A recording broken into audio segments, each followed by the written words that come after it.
gutana Anobe kam Jesus koda kosanaf kenameda Anobe kam Jesus koda kosanaf kenameda Anobe kam Jesus koda kosanaf kenameda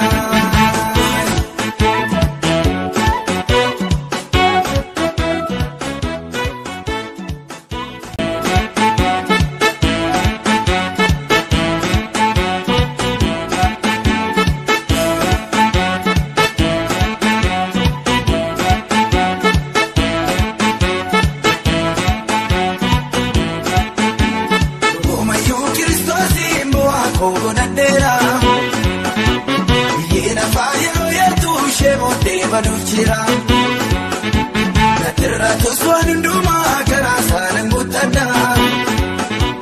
Anobe kam Jesus koda kosanaf kenameda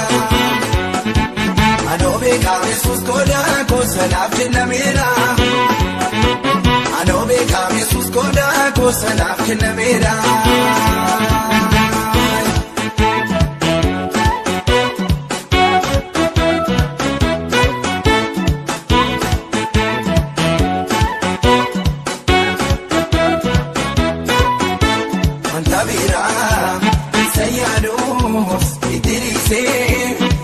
Kofan umurigo lumpachise alangoda hina fao luferaba antigarin odegoti nagakaba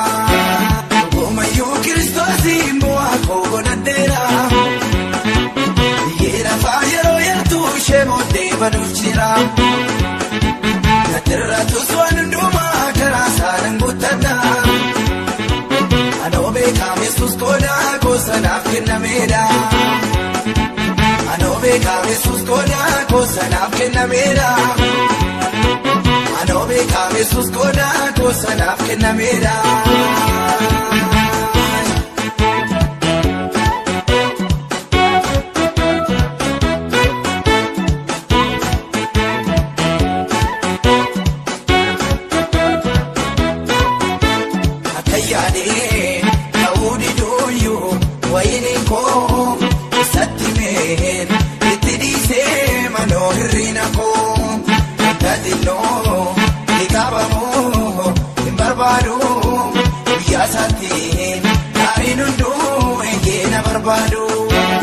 Gomayu Kristosi mboa kogonadera Yena fayero yertu shemote baduchira Natirra toswan nduma karasan gutana Anobe kam Jesus koda kosanaf kenameda Anobe kam Jesus koda kosanaf kenameda Anobe kam Jesus koda kosanaf kenameda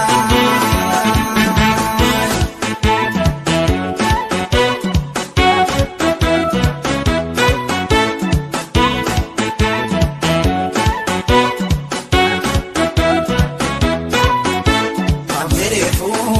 bagataye uyanuma sawajen ademuno silasnafir kama Antahunde Mama, Kalbira ba, Obamiti, Idoliti, Goftai Bunkaba, Gomayu Kristosi mboa kogonadera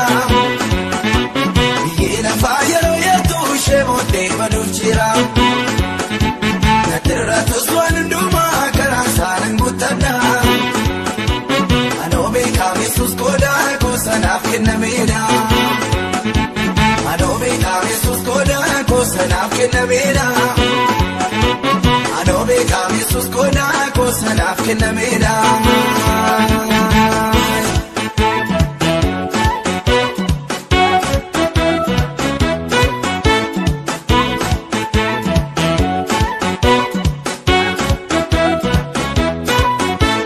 Amanjerote lafanole mudunnabu yamugonfo ogebadu fano matanjabu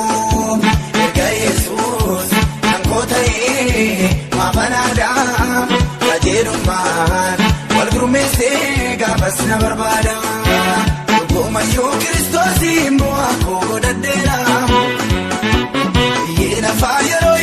bushee mootee maduuchira. Nadirratus waan hundumaa karaa saalan guuttadha. Anoo beekaam Yesuus goodaa koosanaaf kennameedha. Anoo beekaam Yesuus goodaa koosanaaf kennameedha. Anoo beekaam Yesuus goodaa koosanaaf kennameedha.